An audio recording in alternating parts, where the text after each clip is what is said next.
In this video presentation, participants will learn about one of the newest civic education innovations, school participatory budgeting. Participants will be provided implementation information and findings from ongoing research on how this initiative creates authentic, collaborative, equitable, and innovative democratic learning opportunities for students and school communities. Thanks for joining us today on our presentation on school participatory budgeting, a civic collaboration and innovation. Today our presentation will entail intros from both my co-presenter Madison and I, with details on the work that we both do. We'll then turn to look at the school participatory budgeting process. This is going to be accompanied by a short video showcasing the process from our first school participatory budgeting process here in the state of Arizona. We will then discuss how we have scaled school participatory budgeting throughout Arizona, followed by turning to a new dimension of our school participatory budgeting processes, an emphasis on inclusivity. We will share our approach to an inclusive school participatory budgeting process, and then show a video that captures findings from students and teachers through interviews. Last, we will highlight main findings of our inclusive school participatory budgeting process as part of a published toolkit.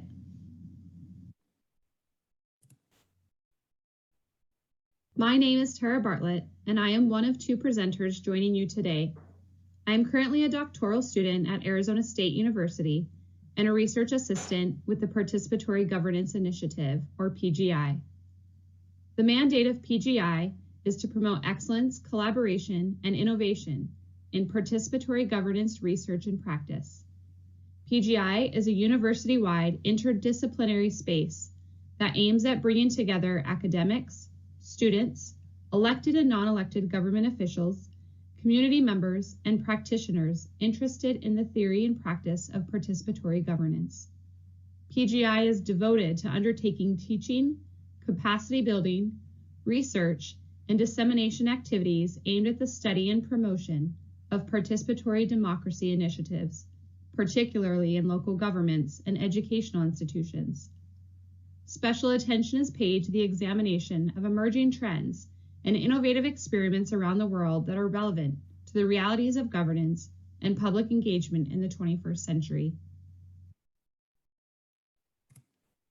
Thank you, Tara. Hello, everyone. My name is Madison Rock, and I serve as the Senior Program Coordinator of Civic Health Initiatives at the Center for the Future of Arizona.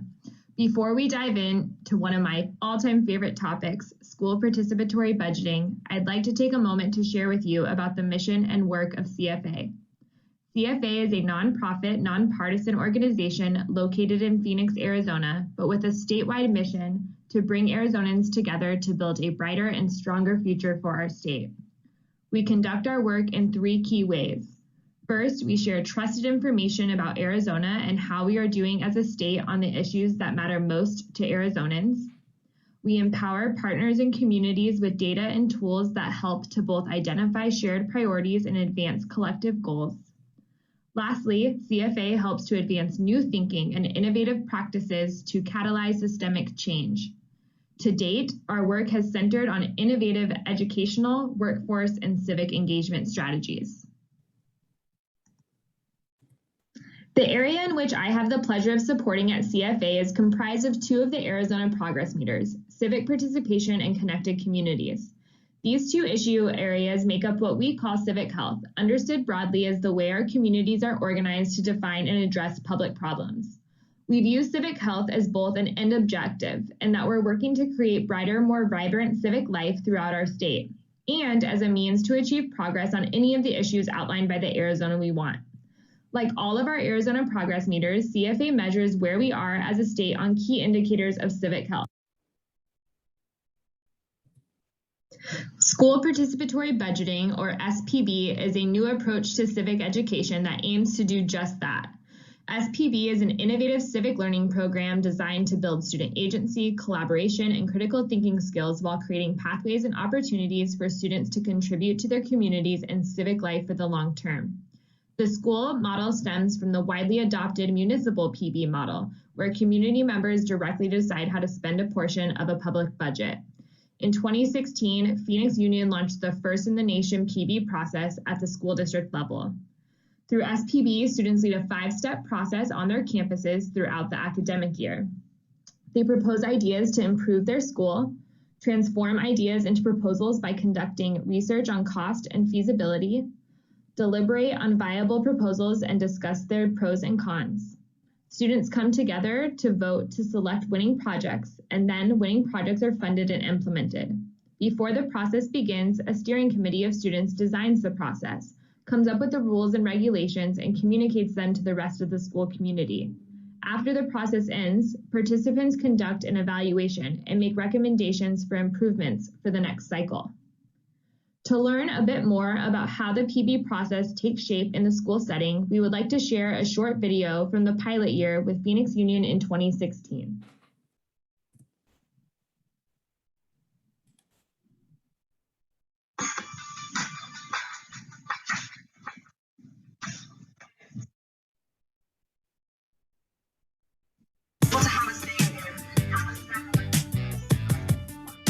If you live in any community or you go to school in any place, you should be able to have a say in how to spend the money that affects your life. What are the real needs of the community if you only have a certain amount of money? What is it that you can do that's going to benefit as many people as possible?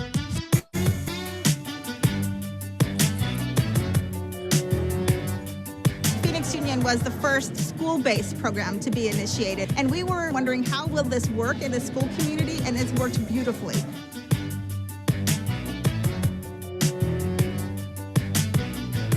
It empowers the students and it teaches them about the importance of civic engagement in a way that will actually impact them.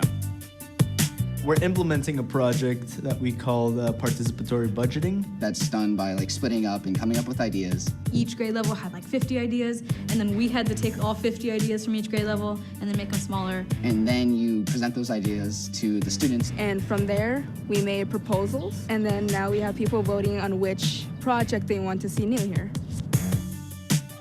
The students are going to be the ones that are going to be deciding this.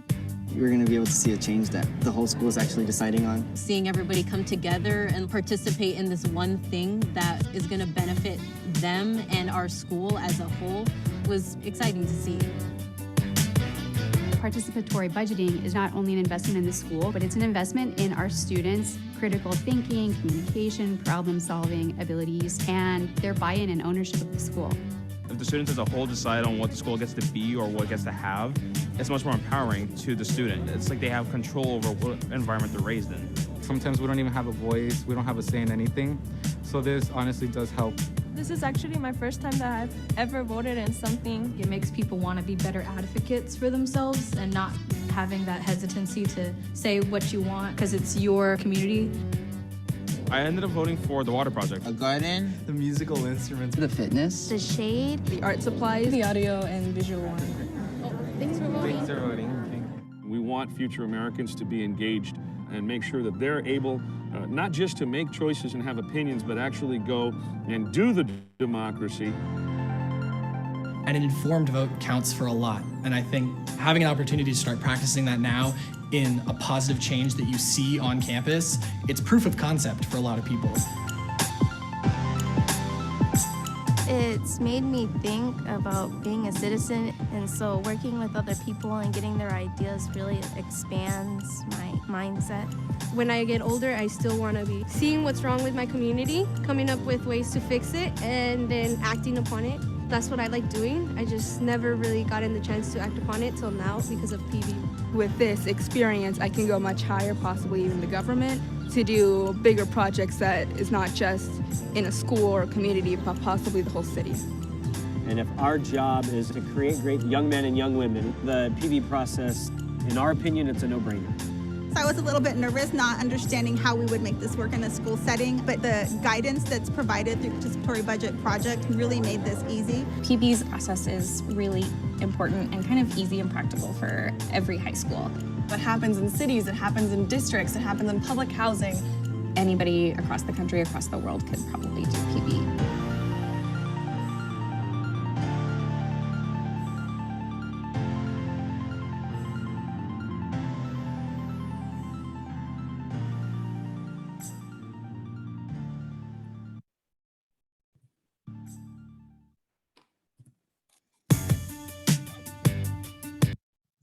Since 2016, SPB in Arizona has grown significantly. We are now reaching upwards of 50,000 students across 5 school districts annually. Through partnerships with local voter engagement and electoral institutions, we have also registered 4,500 new voters for future Arizona elections through SPB Vote Days. The SPB process provides students with meaningful opportunities to improve student agency, increases student civic knowledge, skills, attitudes, values, and dispositions like problem solving, teamwork, and collaboration, and builds community and improves school climate by improving cohesion, trust, and communication between students, teachers, and school leaders. With this understanding of the SPB process and context on growth and expansion of the work here in Arizona, I'll turn it back to Tara to share more on a new partnership with the Arizona Developmental Disabilities Planning Council that has allowed CFA and PGI to take a focused approach in engaging students with disabilities in every phase of this process. Building off findings from civic education reports and other literature, it is apparent there exists varying access to civic opportunities within schools. Inequitable access to civic learning results in students in poorer communities, non-white students, and students with disabilities having fewer opportunities to develop the knowledge, attitudes, skills, and practices necessary for full participation in democratic life.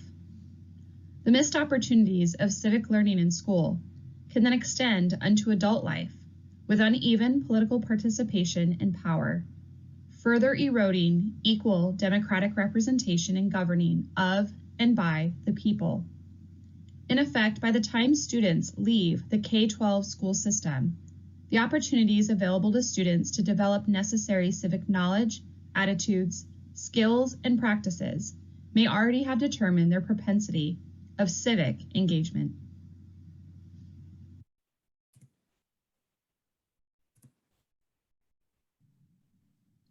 It was under this premise, the uneven participation and inequitable civic learning opportunities, that we developed an inclusivity approach to school participatory budgeting. On the left-hand side, you can see concentric circles of participation. The center circle represents the Student Steering Committee.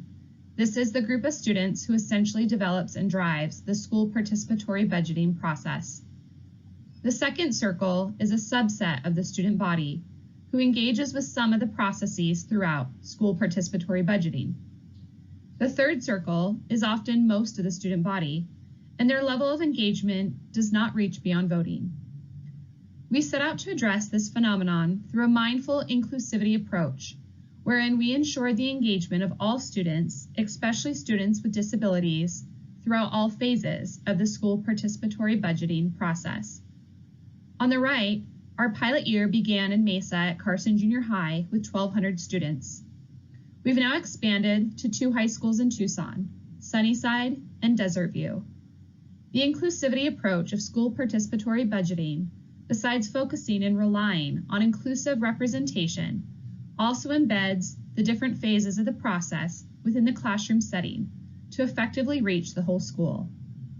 We will now share a video about some of our findings of that first pilot year at Carson Junior High in Mesa.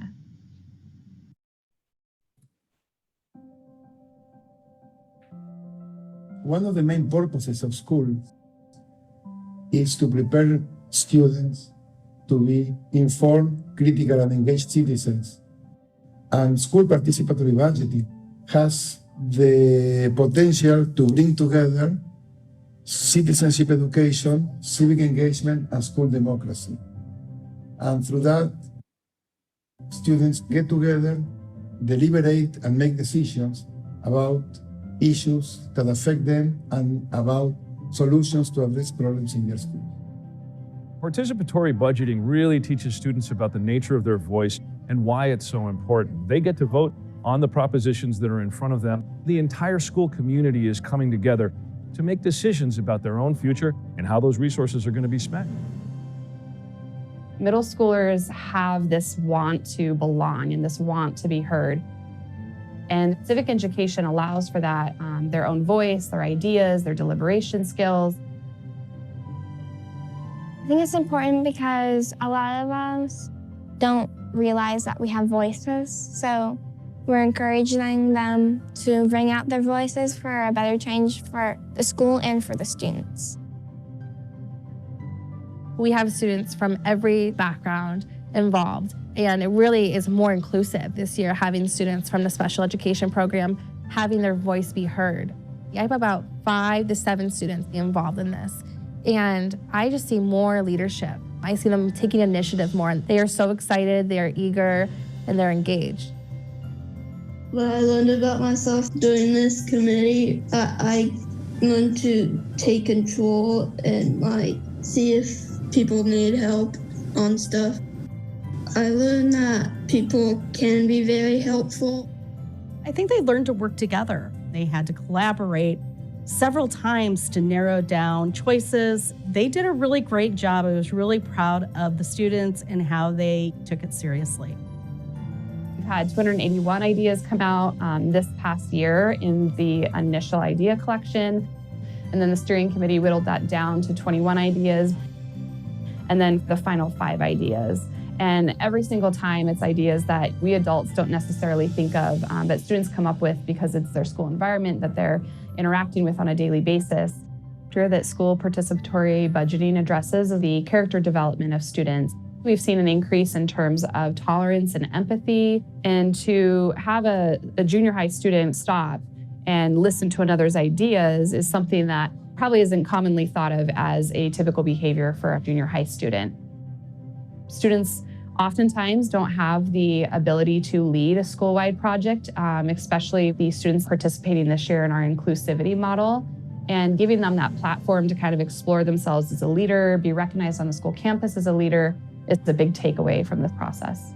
Braden hadn't really been in any clubs or committees or anything like that. In grade school, and even starting in junior high, he did have a difficult time going to school. There was some anxiety, and he started to overcome that. But once he started on the committee, that all seemed to change. I think he felt that he had a place there. His participation, he was excited about. I think he was excited that people wanted to know his ideas, and he was good at sharing them. He just seemed more comfortable around people, more relaxed, and he would share his thoughts and ideas more, and it seemed that he felt that people wanted to hear what he had to say. I think they learned to trust each other. They may not all agree, but a lot of the dialogue was constructive and positive, and I think everyone could use some help with that at all ages. I was a really bad kid last year. I was struggling. They changed my life because I respect people now, and I don't talk back or anything, and I don't say bad language no more, and it just really helped me to respect others. When students feel that their voice actually matters, you see this transformation happen in terms of trust, in terms of risk-taking, in terms of a sense of pride in their school and their community. And then, of course, the follow-through in funding the ideas students come up with has given agency to the overall student body at Carson Junior High. You know, a lot of times we cheerlead and say, yeah, your voice matters, but the reality is, individually, none of us get to pick the winner. What we are doing is participating in this community voice. We're putting our 2 cents forward with everybody else, not just by ourselves. I saw students that didn't say very much in class really come out of their shells and become leaders in the classroom and start voicing their own opinions, raising their hand more, and really fostering community within the classroom and outside into the larger school community. I felt more confident, and it was really fun. It keeps going back to maturity. I've seen a lot of growth with maturity, more civic engagement skills, just really wanting what's best for their school. The program helps them feel valued and heard. They can come together and voice their frustrations and come up with positive ways to fix them, and actually see these changes take place and really feel valued, which hopefully will carry on when they grow up and become active members in their own community. In some schools, they do education for leadership, and in others, they do education for followership. We want to promote education for leadership in all schools, that we want all kids to shine in terms of civic engagement. School participatory budgeting allows every student, every staff member, and even the parent community to play a role. No matter your class, your background, your abilities, every student is able to contribute in some way to the common good for the school, which is kind of this like microcosm of the greater society that we're hoping students will further engage with when they grow up.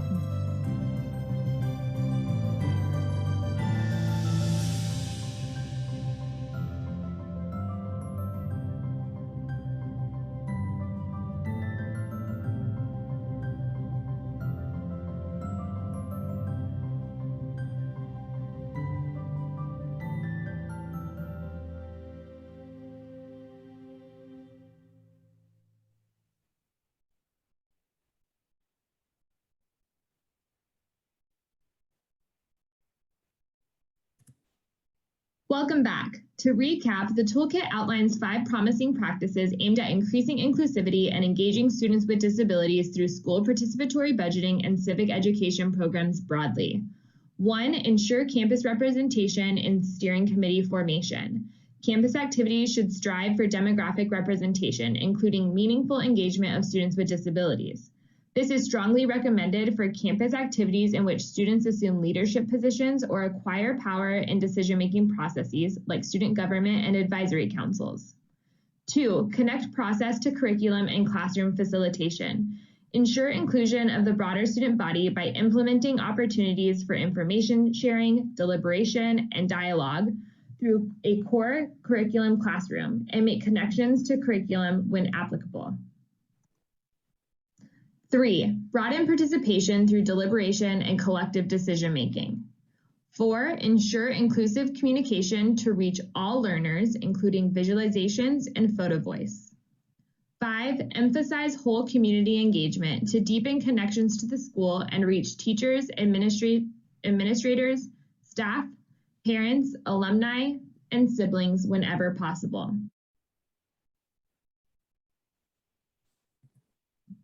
Lastly, we'll leave you with some quotes and testimonials from students and teachers involved in the inclusive school participatory budgeting process at Carson Junior High. One student states, "PB makes me feel more important because I help make decisions." Another student says, "At first I was nervous, but now I know I can do it." And another student shares, "I learned to advocate for myself because I knew I had a good idea." A teacher from Carson Junior High expresses that students felt especially empowered, especially the 7th graders. There was also great and supportive interaction between the students with disabilities and the general population. And finally, I saw students develop stronger social skills and form friendships with others outside of their normal friend groups. Tara and I are so grateful for your time spent with us today. For more information on school PB and inclusive civic learning, please don't hesitate to contact us at madison.rock@arizonafuture.org or tbartlett@asu.edu. Thank you.